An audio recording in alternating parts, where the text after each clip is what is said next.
หากวันพรุ่งนี้ผมจะต้องจากโลกนี้ไปนี่จะเป็นบทเรียนที่ผมอยากฝากไว้ให้กับโลกใบนี้มากที่สุดครับในเอพิโซดนี้ผมอยากจะส่งต่อบทเรียนบางอย่างให้กับคุณผู้ฟังทุกท่านมีความปรารถนาเป็นความสำเร็จไม่ว่าจะเป็นความปรารถนาอะไรก็ตามแต่ทั้งหมดจะขึ้นตรงอยู่กับ5องค์ประกอบนี้หากทุกท่านมี5องค์ประกอบนี้อยู่ในตัวเองไม่ว่าท่านจะทำอะไรท่านก็จะสมปรารถนาโอกาสทุกอย่างจะเกิดขึ้นในชีวิตจะมีคนคอยสนับสนุนหากท่านเจอความล้มเหลวท่านก็จะสามารถแปลเปลี่ยนความล้มเหลวเป็นบทเรียนได้อย่างง่ายดายขอเพียงมีแค่5องค์ประกอบนี้ครับและในเอพิโซดนี้ครับผมยินดีและอยากเชิญชวนคุณผู้ฟังทุกท่านมาเรียนรู้ด้วยกัน5วิถีสู่ความสำเร็จที่ใช้ได้ตลอดชีวิตครับ You are listening to The Library Podcast.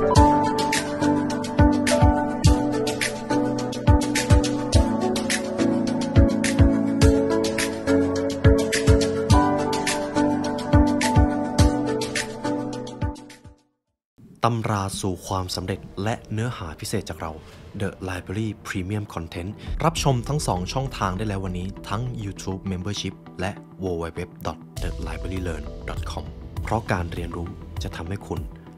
เป็นอิสระในเอพิโซดนี้ครับผมภูมิใจและยินดีนำเสนอบทเรียนนี้ให้กับทุกท่านมากเลย5สิ่งนี้ไม่ว่าท่านจะทำอะไรมันก็จะมุ่งตรงไปสู่ความสำเร็จดังนั้นบทเรียนในวันนี้ครับเป็นบทเรียนที่ผมได้ตกผลึกมาจากทั้งปรัชญาบุคคลประสบความสำเร็จและรวมไปถึงการกระทำของตัวเองหากคนที่ฟังผมอยู่เป็นน้องๆผมก็ขออนุญาตเรียนเชิญเข้ามาเรียนรู้และนำเครื่องมือนี้ไปต่อยอดสู่ความสำเร็จกับชีวิตหากท่านที่ฟังผมอยู่เป็นรุ่นพี่ผมน้องชายคนนี้ก็ขอเรียนเชิญทุกท่านด้วยความนอบน้อมมาเรียนรู้ด้วยกันครับ5วิธีนี้จะเป็นเส้นทางมุ่งตรงไปสู่ความสำเร็จผมจะมาเริ่มตรงนี้ก่อน5องค์ประกอบนั้นมีอะไรบ้างผมจะเริ่มตั้งแต่ตรงนี้องค์ประกอบที่1ความกล้าหาญองค์ประกอบที่2มนุษยธรรม3สติปัญญา4ระเบียบวินัยและ5คุณธรรมครับนี่คือ5องค์ประกอบความสำเร็จและผมจะค่อยๆไล่เรียงไปทีละข้อว่าความหมายที่แท้จริงของแต่ละองค์ประกอบคืออะไรและผมจะยกถึงตัวอย่างในประวัติศาสตร์รวมไปถึง case study ที่ผมต้องนำไปปรับใช้กับชีวิตของตัวเองผมจะมาเริ่มที่องค์ประกอบตัวที่1กันผมจะบอกว่ามันเป็นกฎเลยก็ยังได้กฎข้อแรกครับความกล้าหาญความกล้าหาญในที่นี้คือ courage ความกล้าหาญคือการกล้าลงมือกระทำกล้าคิดกล้าตัดสินใจกล้าทำในสิ่งที่คนอื่นกลัวคนที่มีความกล้าหาญมักจะเป็นคนที่มีความเป็นผู้นำเด็ดขาดความกล้าหาญจึงเป็นสิ่งที่สำคัญมากหากเรามีความปรารถนาที่ยิ่งใหญ่แต่ไร้ซึ่งความกล้าหาญเราก็จะไม่ลงมือทำพอลงมือทำแล้วเจอความล้มเหลวเพียงเล็กน้อยเราก็จะล้มเลิกได้อย่างง่ายดายฉะนั้นความกล้าหาญเป็นองค์ประกอบที่สำคัญมากปรัชญาเรื่องของความกล้าหาญครับผมมีโอกาสได้เรียนรู้ปรัชญานี้จากท่านมิยาโมโตะมุซาชิท่านมิยาโมโตะมุซาชิครับเป็นซามูไรในศตวรรษที่17ที่ขึ้นชื่อว่าไร้พ่ายไม่เคยพ่ายแพ้ศัตรูคนใดท่านมิยาโมโตะมุซาชิได้เขียนบทเรียนหนึ่งลงไปในหนังสือ The Book of Five Rings ครับซึ่งในหนังสือ The Book of Five Rings ครับจะมีอยู่บทเรียนหนึ่งท่านมิยาโมโตะมุซาชิบอกว่าในการที่จะต่อกรกับคู่ต่อสู้นั่นเป็นสถานการณ์ที่ท้าทายซึ่งท่านมิยาโมโตะมุซาชิครับในทุกๆครั้งที่เขาจะต้องไปรบกับใครเขาจะมีปรัชญาส่วนตัวของเขาอยู่ซึ่งปรัชญาหนึ่งที่น่าสนใจมันจะเกี่ยวข้องกับเรื่องของความกล้าหาญท่านมิยาโมโตะมุซาชิเขาได้ส่งมรดกนี้เอาไว้ว่าหากท่านจะต่อสู้กับใครก็ตามท่านจะต้องดูแลสิ่งนี้ 1. อย่าหวาดกลัว 2. อย่าตกใจ 3. อย่าลังเลและ 4. อย่าสงสัยครับ4อย่างนี้คือสิ่งที่ท่านจะต้องฝึกฝนอย่ากลัวอย่าตกใจอย่าลังเลอย่าสงสัยผมจะค่อยๆไล่เรียงไปทีละข้อว่าความกล้าหาญนั้นหากประกอบไปด้วยตัวย่อย4อย่างนี้แต่ละอย่างมีความหมายว่าอะไรอย่าหวาดกลัวข้อนี้ตรงตัวครับหากเราจะทำอะไรแล้วเต็มไปด้วยความหวาดกลัวการกระทำนั้นก็จะไม่มีประสิทธิภาพความกลัวคือสิ่งที่เป็นธรรมชาติถูกสร้างขึ้นมาอยู่ในตัวเราแต่เราก็มีความกล้าหาญเช่นกันความกลัวเปรียบเสมือนกล่องใบหนึ่งที่อยู่ท่ามกลางหมอกเมื่อเราเดินเข้าไปใกล้ๆเราจะรู้สึกกลัวกล่องใบนั้นมากเลยครับแต่เมื่อเราเปิดกล่องใบนั้นออกมาในนั้นจะมีความว่างเปล่าไม่มีอะไรเลยนี่คือหลักการทำงานของความกลัวดังนั้นในการทำภารกิจที่ยิ่งใหญ่รวมไปถึงความสำเร็จในชีวิตอย่าได้หวาดกลัวอย่าได้กลัวอุปสรรคอย่าได้กลัวปัญหาอย่าได้กลัวที่จะออกจากสิ่งเดิมๆนั่นคือสิ่งที่จำเป็นสำหรับความสำเร็จ 2. อย่าตกใจอย่าตื่นตระหนกข้อนี้ครับ ในการที่ท่านมิยาโมโตะมุซาชิจะไปทำการปะทะหรือไปฟันดาบกับใครการตกใจจะเป็นสิ่งที่ไม่มีทางเกิดขึ้นหากเราตกใจหรือตื่นตระหนกสิ่งที่เราจะทำต่อจากนั้นจะกลายเป็นหายนะในทันทีในข้อนี้ทำให้ผมนึกถึงตอนที่ผมอยู่ในหน่วยรบพิเศษครับในตอนที่ผมจะต้องทำภารกิจหรือฝึกการเข้าสถานการณ์จริงสิ่งแรกที่จะต้องตระหนักเลยก็คือความกดดันเป็นสิ่งที่ข้าราชการจะต้องเจอเป็นสิ่งที่เจ้าหน้าที่จะต้องพบแน่ๆเรื่องของความกดดันบางครั้งถ้าภารกิจจริงจะต้องเจอกับความเป็นความตายที่แท้จริงแต่สิ่งหนึ่งที่เจ้าหน้าที่จะต้องพึงระลึกไว้เลยก็คือไม่ว่าจะเจออุปสรรคหรือสถานการณ์อะไรก็ตามอย่าสติแตกเด็ดขาดครับนี่คือบทเรียนที่ผมยังตระหนักมาได้จนถึงทุกวันนี้หากเราสติแตกหากเราไม่สามารถควบคุมตัวเองได้สิ่งที่ตัวผมจะทำต่อจากนั้นมันจะพังไปหมดเลยครับมันจะกลายเป็นหายนะไปหมดเลยดังนั้นหากท่านจะกระทำสิ่งที่ยิ่งใหญ่รวมไปถึงความสำเร็จอย่าตื่นตระหนกอย่าตกใจเมื่อเจอปัญหาลองพาตัวเองถอยออกมาให้มีช่องว่างระหว่างตัวท่านกับปัญหาให้มีเวลาตกผลึกในความคิดและท่านจะได้ความคิดบางอย่างที่มันสามารถเอาไปแก้ปัญหาได้ฉะนั้นอย่าตกใจ 3. อย่าลังเลหากท่านจะกระทำอะไรขอให้มีแผนวิสัยทัศน์ที่แจ่มชัดและยาวไกลและถ้าหากมีแผนแล้วก็อย่าได้ลังเลหากเราลังเลที่จะทำอะไรก็ตามสมมตินะครับหากท่านมิยาโมโตะมุซาชิต้องไปปะทะกับใครก็ตามแล้วการที่จะลงดาบไปแต่ละครั้งมีแต่ความลังเลการลงดาบนั้นก็จะไม่สามารถปลิดชีวิตคู่ต่อสู้ได้และเขาก็จะกลายเป็นฝ่ายเพลี่ยงพล้ำเสียเองฉะนั้นอย่าลังเลเด็ดขาดหากผู้นำมีความลังเลในการตัดสินใจทำสิ่งที่ยิ่งใหญ่ผู้ตามก็จะลังเลไปด้วยผู้ตามก็จะเริ่มไม่แน่ใจเลยว่าทางที่เขากำลังจะไปนั้นมีโอกาสประสบความสำเร็จมากขนาดไหนฉะนั้นครับอย่าได้ลังเล 4. อย่าสงสัยในตัวเองและผู้อื่นหากท่านจะกระทำสิ่งที่ยิ่งใหญ่มีแผนการแล้วมีความกล้าที่จะลงมือทำแล้วอย่าได้สงสัยในตัวเองเด็ดขาดในฐานะที่เราเป็นมนุษย์เรามีขุมพลังบางอย่างที่ยิ่งใหญ่ซ่อนอยู่ทุกคนครับทุกท่านที่ฟังผมอยู่ท่านมีพลังหรือเอกลักษณ์บางอย่างที่รอค้นพบวันใดวันหนึ่งคนรอบตัวของเราทุกคนล้วนมีจุดเด่นเป็นของตัวเองมีพลังเป็นของตัวเองอย่าได้สงสัยถึงพลังอำนาจของการเป็นมนุษย์หากท่านมีความคิดมีแผนการแล้วการกระทำต่อจากนั้น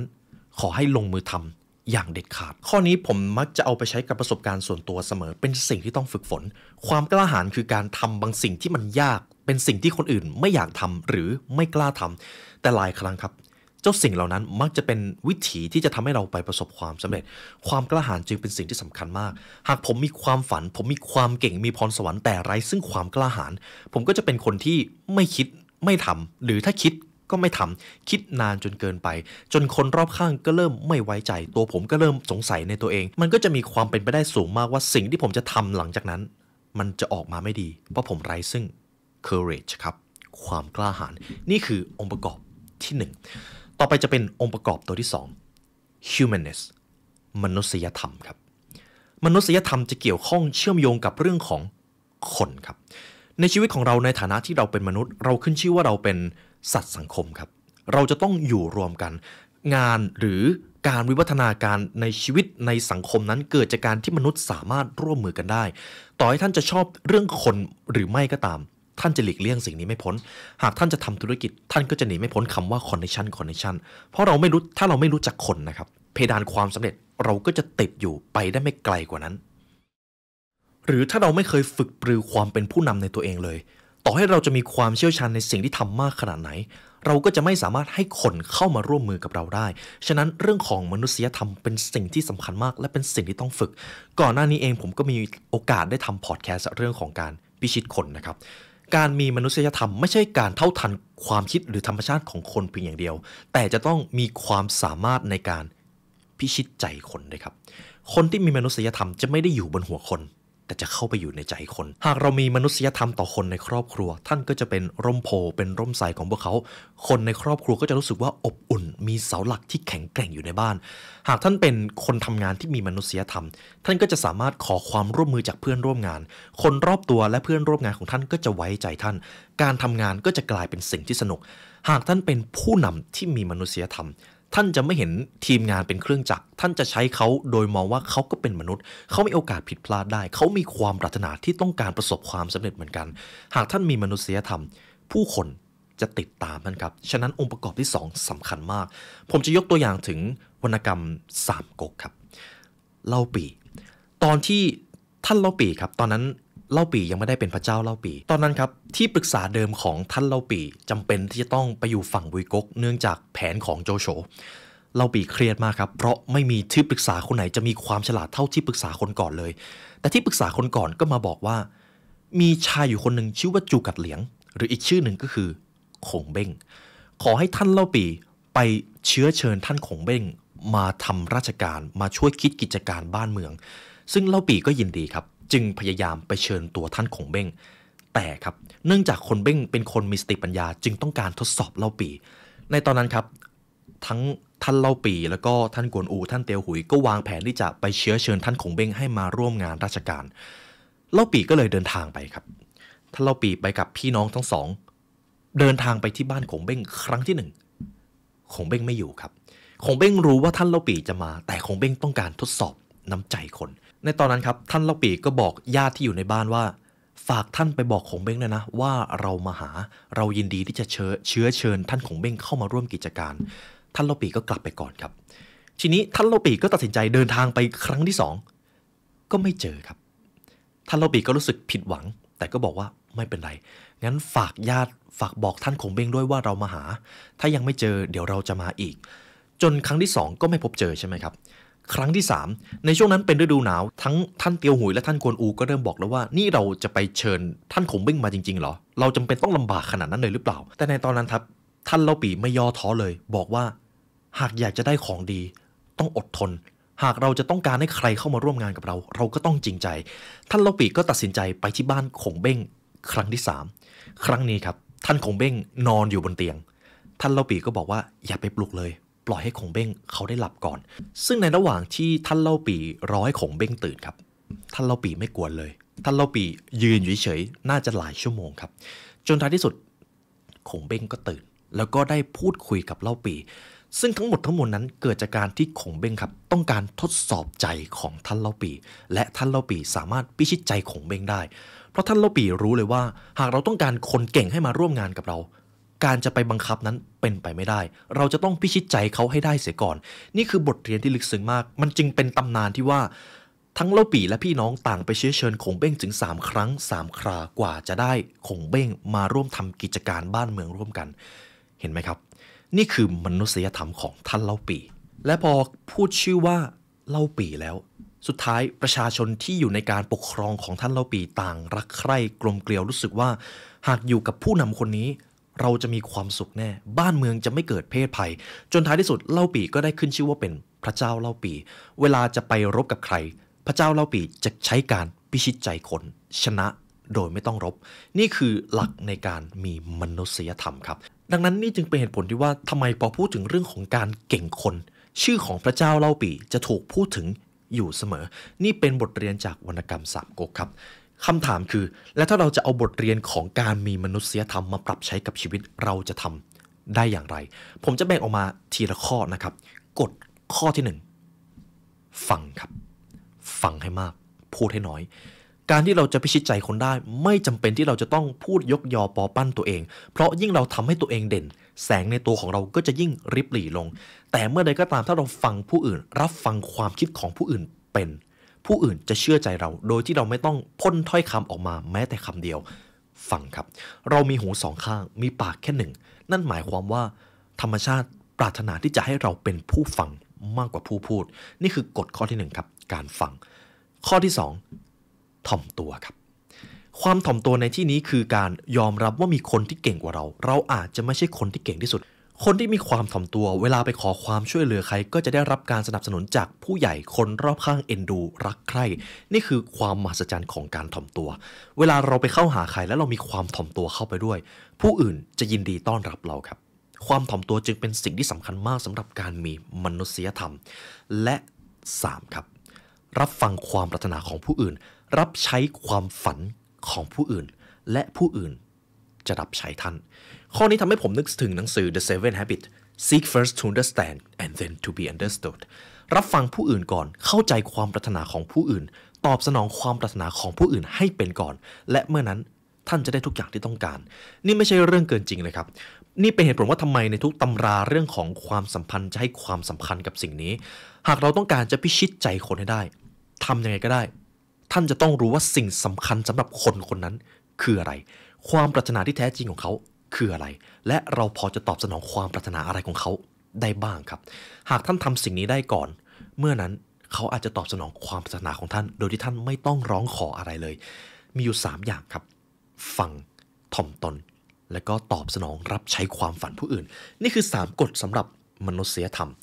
ต่อไปจะเป็นองค์ประกอบตัวที่3ครับผมได้พูดไปแล้วว่า1กับ2มีอะไรบ้างก็จะมีความกล้าหาญมีมนุษยธรรมองค์ประกอบตัวที่3คือระเบียบวินัยครับ discipline คนที่มีระเบียบวินัยคือคนทำในสิ่งที่ยากอย่างสม่ำเสมอหากผมมีความเก่งแต่ผมไม่มีระเบียบวินัยสิ่งที่ผมทำก็จะทำครึ่งกลางๆทำหยุดความสำเร็จมันก็จะติดเพดานอยู่แต่คนที่มีระเบียบวินัยต่อให้เขาจะไม่ได้มีพรสวรรค์ต่อให้เขาจะไม่ได้เก่งมาตั้งแต่เกิดแต่ถ้าเขามีระเบียบวินัยเขาจะทำสิ่งที่ยากอย่างสม่ำเสมอและมันจะเกิดสิ่งที่เรียกว่า compound effect ครับผลลัพธ์ทบทวีและถ้าเราทำบางสิ่งบางอย่างได้นานๆมากขึ้นผลลัพธ์มันจะตามมาเองผมจะเล่าถึงปรัชญาการปลูกต้นไผ่ครับเป็นปรัชญาของชาวจีนการที่คนคนหนึ่งจะปลูกต้นไผ่ให้เติบโตเป็นต้นไม้ที่สามารถปกคลุมแผ่ร่มเงาได้ในช่วงแรกเริ่มนั้นการปลูกต้นไผ่ยากมากครับเหตุผลที่การปลูกมันยากเพราะมันจะมีการทดสอบจิตใจของคนการที่เราจะปลูกต้นไผ่ต้นหนึ่งท่านจะต้องรดน้ำให้สารอาหารในช่วงแรกของการทำนุบำรุงนั้นต้นไผ่จะไม่แสดงการเติบโตอะไรมาให้ท่านเลยท่านจะไม่เห็นการเติบโตของมันแม้แต่เซนเดียวแต่หากเราทำได้อย่างสม่ำเสมอมากพอซึ่งเวลาเท่าไหร่ผมไม่รู้นะครับแต่นานมากจริงๆต้นไผ่มันจะเติบโตขึ้นจนท่านเห็นได้ชัดเลยซึ่งนั่นหมายความว่าในช่วงแรกที่เราทำแล้วเราไม่เห็นผลลัพธ์อะไรก็ไม่ได้หมายความว่าสิ่งที่เราทำมันสูญเปล่าครับหากเราทำอย่างสม่ำเสมอและมีระเบียบวินัยถึงแม้เราจะไม่เห็นการเปลี่ยนแปลงแต่วันใดวันหนึ่งมันจะมีผลลัพธ์บางอย่างให้ท่านได้สมหวังนี่คือความจริงของโลกใบนี้ผมชอบปรัชญาการปลูกต้นไผ่มากเพราะหลายครั้งเวลาผมทำอะไรอย่างสม่ำเสมอก็ไม่ใช่ทุกครั้งที่ผมจะเห็นผลลัพธ์หรือการพัฒนาแต่ถ้าผมทำได้นานมากพอทุกครั้งผมจะเห็นผลลัพธ์ครับถ้าผมไม่ล้มเลิกเสียก่อนนี่คือความมหัศจรรย์ของ discipline ครับระเบียบวินัยไม่ว่าท่านจะเป็นใครอายุเท่าไหร่แต่ถ้าเรามีสิ่งนี้เราจะกล้าทำในสิ่งที่ท้าทายอย่างสม่ำเสมอเราจะไม่ปล่อยให้ความขี้เกียจเข้ามาครอบงำมันจะทำให้ผมนึกถึงบทเรียนของคุณอิโลคิปโชเก้ครับหากคุณไม่มีระเบียบวินัยคุณจะกลายเป็นทาสของชีวิตไปโดยปริยายระเบียบวินัยเป็นของฟรีเราทุกคนสามารถใช้สิ่งนี้ได้คุณผู้ฟังมีระเบียบวินัยอยู่ในตัวเองแต่ถ้าคุณไม่มีระเบียบวินัยความขี้เกียจจะกลายเป็นนายของคุณคุณจะกลายเป็นทาสแห่งชีวิตในทันทีทันใดครับนี่คือพลังของระเบียบวินัยส่วนกลยุทธ์ในการสร้างระเบียบวินัยในชีวิตมันอาจจะเรียบง่ายที่สุดก็ว่าได้ครับสม่ำเสมอครับอย่าหยุดอย่าปล่อยให้ความขี้เกียจเข้ามาครอบงำหากท่านรู้ว่าสิ่งที่ท่านทำมีความหมายและเป็นวิถีสู่ความสำเร็จอย่าหยุดครับเท่านั้นเลยทำอย่างสม่ำเสมอทำให้เป็นกิจวัตรทำให้กลายเป็นนิสัยและนิสัยที่ถูกใช้บ่อยๆนั่นแหละครับโชคชะตาที่จะเกิดขึ้นนี่คือองค์ประกอบตัวที่3ระเบียบวินัยองค์ประกอบตัวที่4ครับสติปัญญาครับ wisdom สติปัญญาคือความเฉลียวฉลาดมีไหวพริบเท่าทันการเปลี่ยนแปลงเท่าทันสถานการณ์คนที่มีสติปัญญาจะเรียกว่าคนเฉลียวฉลาดก็ยังได้คนฉลาดอย่างเดียวไม่พอครับต้องเฉลียวด้วยผมเคยถูกสอนตอนเด็กๆว่าผมจะฉลาดอย่างเดียวไม่ได้ผมจะต้องมีความเฉลียวความเฉลียวคือการสังเกตเท่าทันการเปลี่ยนแปลงหรือเท่าทันบางสิ่งบางอย่างที่มันเกิดขึ้นหากผมมีความรู้เต็มไปหมดเลยแต่ไม่รู้ว่าจะเอาความรู้นั้นมาประยุกต์ใช้อย่างไรนั่นแหละครับคือการที่ผมไม่มีความเฉลียวมันจะกลายเป็นว่ามีความรู้ท่วมหัวเอาตัวไม่รอดนั่นเองผมจะแทนทั้งหมดนี้ด้วยคำว่าสติปัญญาครับคนที่มีสติปัญญาจะต้องเป็นคนแบบไหนผมอาจจะบอกได้ว่าเราจะมาลองสังเกตดูกันคนที่มีสติปัญญาจริงๆจะไม่ค่อยพูดว่าเขาฉลาดครับจะไม่ค่อยพูดว่าเขารู้อะไรเพราะเขารู้ตัวว่าสิ่งที่เขารู้หากเทียบกับความรู้ทั้งหมดบนโลกมันน้อยนิดเหลือเกินหากเทียบความรู้เป็นผืนป่าความรู้ที่คนคนหนึ่งมีก็ไม่ต่างจากใบไม้เพียงแค่1 กำมือสติปัญญาจึงเป็นสิ่งที่จะต้องพัฒนาไปทั้งชีวิตครับซึ่งตอนนี้ท่านก็กำลังเรียนรู้ท่านกำลังพัฒนาสติปัญญาของตัวเองอยู่หากเราฝึกสติปัญญาของตัวเองมาดีเราจะไม่ปล่อยให้ตัวเองมีความหุนหันพลันแล่นเวลาที่จะต้องตัดสินใจเราอาจจะใช้เวลาคิด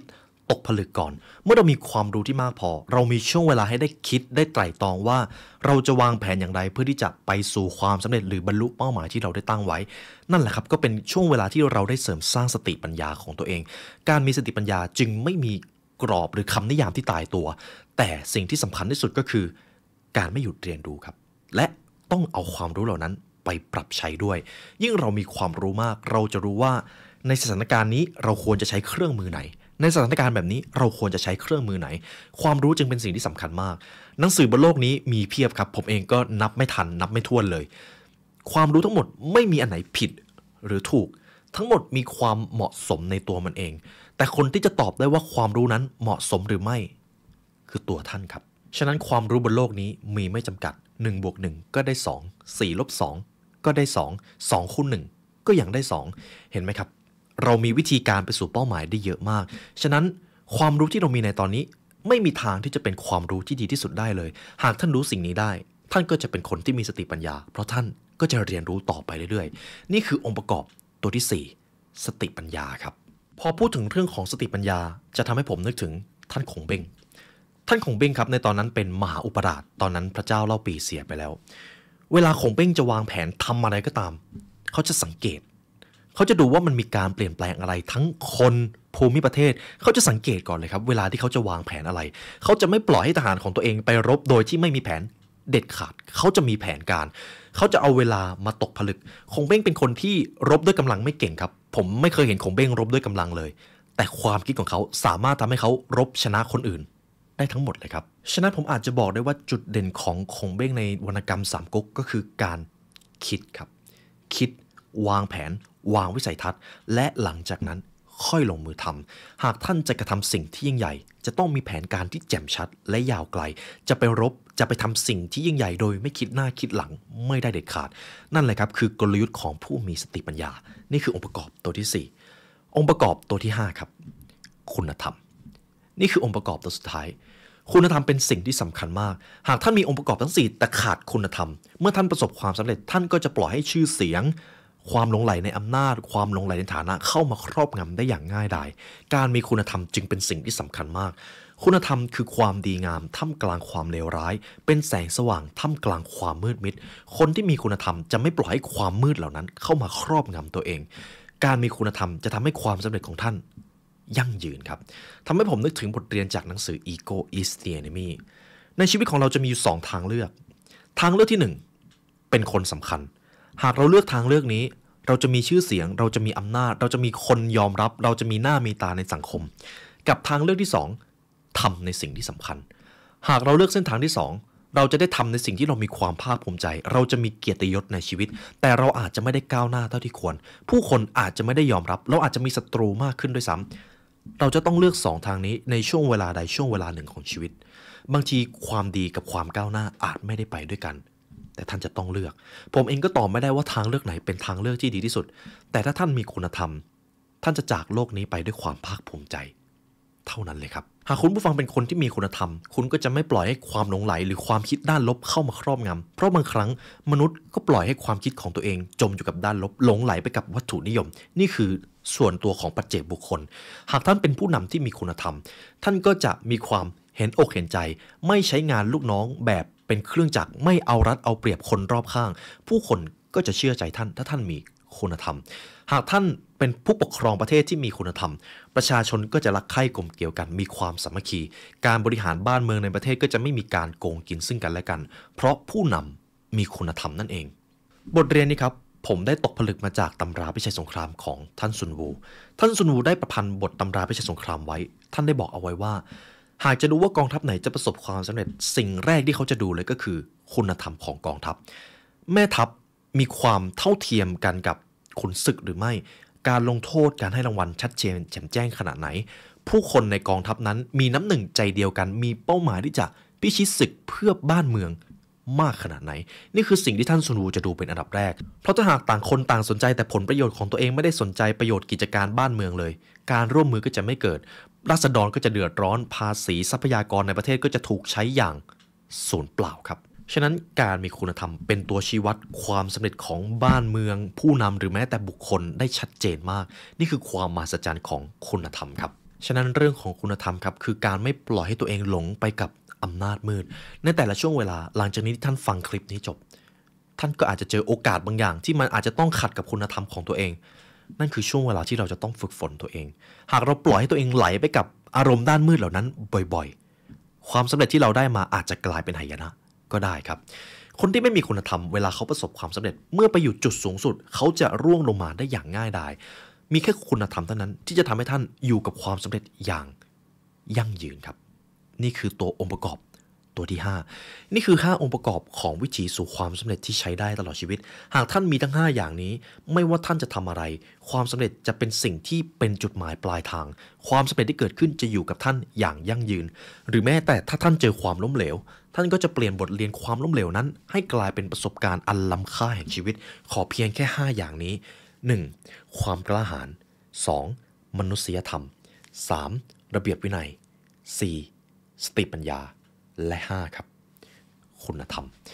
นี่ก็เป็นบทเรียนที่ผมอยากจะส่งต่อให้กับคุณผู้ฟังทุกท่านในพาร์ทนี้ผมไม่มีสคริปต์เลยนี่เป็นครั้งแรกที่ผมไม่มีตัวอักษรให้อ่านเลยระหว่างการถ่ายทำพอดแคสต์ผมเอาบทเรียนมาจากปรัชญาจากตำราทั้งหมดมารวบรวมตกผลึกให้กับคุณผู้ฟังทุกท่าน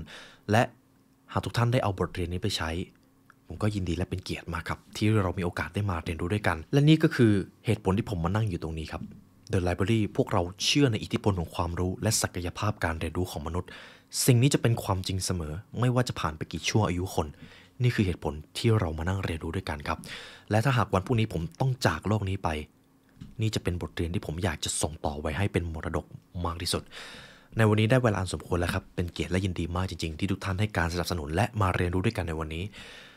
ได้เวลาอันสมควรแล้วครับทีมงาน The Library และผมขอลาไปก่อนขอให้วันนี้เป็นวันที่ยอดเยี่ยมของทุกท่านครับสวัสดีครับ